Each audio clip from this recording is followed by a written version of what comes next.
কিন্তু খলিলুল্লাহ এমন বন্ধু, যেই বন্ধু আল্লাহকে খুশি করার জন্য কাজ করে। আর হাবিবুল্লাহ হচ্ছে আল্লাহর এমন বন্ধু, যেই বন্ধুকে খুশি রাখার জন্য আল্লাহ নিজেই কাজ করে।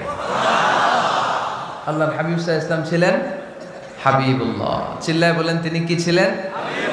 হাবিবুল্লাহ। এত মর্যাদা, এত সম্মান, এত স্টেটাস গোটা বিশ্বের দ্বিতীয় কারো আছে? আল্লাহর হাবিব সাল্লাল্লাহু আলাইহি ওয়াসাল্লামের নুরানি চেহারার মতো চেহারা পৃথিবীর অন্য কারো আছে?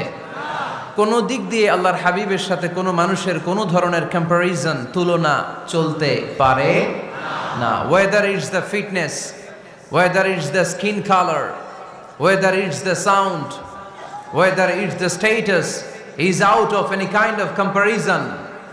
তিনি সব ধরনের তুলনার ঊর্ধ্বে। As a father, as a teacher, as a commander,